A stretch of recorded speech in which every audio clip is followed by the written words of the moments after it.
Hello সবাইকে, আশা করি সবাই ভালো আছেন। আজকে আমরা একটা গ্রামার পড়বো। এই গ্রামারটার নাম হচ্ছে modal verb প্রেটেরিটুম।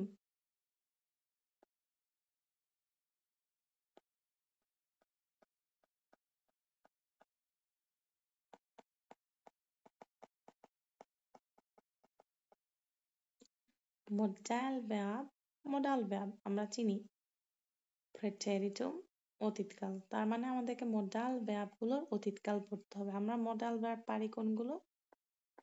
müssen, können, dürfen, wollen, sollen, mögen। এখন möchten এটাও একটা আমাদের verb ছিল, modal verb। তো এই möchten যেটা, এটা আমরা wollen এর সাথে লিখে দিতে পারি, কারণ wollen এবং möchten দুইটা একই অর্থ ক্যারি করে। möchten। ওকে, তো এগুলোর অতীতকাল কিভাবে করব? এটা খুবই ইজি। müssen থেকে আমাদের হয়ে যাবে mussten, konnten, এবং আমরা umlaut দিব না, durften,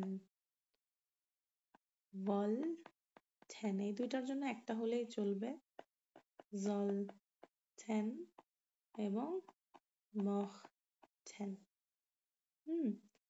তো এগুলোর জন্য আমাদের শিখতে হবে এখন কনজুগেশন। আমরা কনজুগেশনের জন্য প্রোনাউমেন গুলো লিখে ফেলি। sie, es, wir, ihr, sie, sie। এখানে আমি কয়টা লিখে দেখাই, সবগুলো হয়তো এখানে নাও জায়গা হতে পারে। এটা খুবই ইজি। এই কনজুগেশন গুলো musste,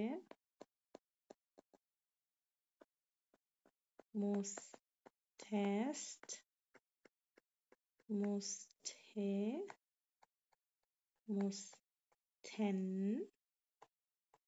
mustet এবং mussten। বাকিগুলো সমস্তগুলো একইভাবে চেঞ্জ হবে, কোনো পরিবর্তন হবে না। এই সমস্তগুলো আমরা একইভাবে চেঞ্জ করব। durfte, durftest, konnte, konntest, wollte, wollte, same ভাবে konnte, konntest অথবা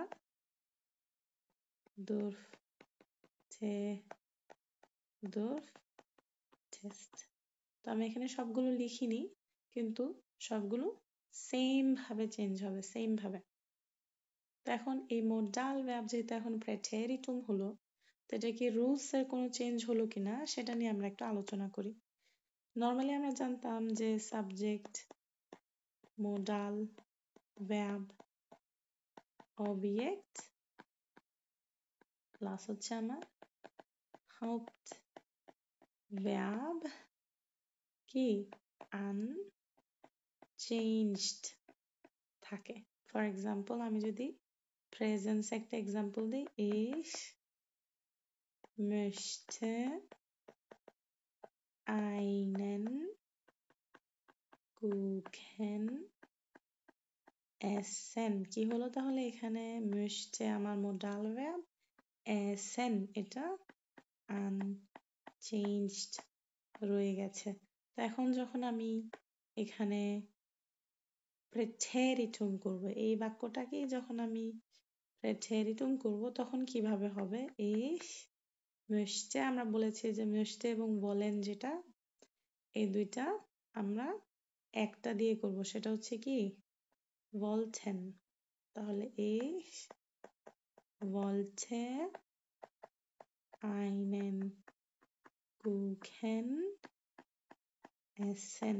তার মানে আমার রুলস এন্ড রেগুলেশনের কোনো চেঞ্জ নেই, শুধুমাত্র এইখানে আমি প্রেটেরিটুম করলাম, এইটাই, আর কিছু না। এটাই হচ্ছে আমার মোডাল ভার্ব প্রেটেরিটুম। আপনাদের যদি কোনো কোয়েশ্চেন থাকে মোডাল ভার্ব প্রেটেরিটুম নিয়ে, অবশ্যই আমাকে ভিডিওর নিচে কমেন্ট করে জানাতে পারেন। অথবা আমার Facebook page easy German with Farhana, সেখানেও আপনারা কমেন্ট করে জানাতে পারেন। সবাই ভালো থাকবেন। আমরা নেক্সট টপিক নিয়ে আবার কথা বলবো।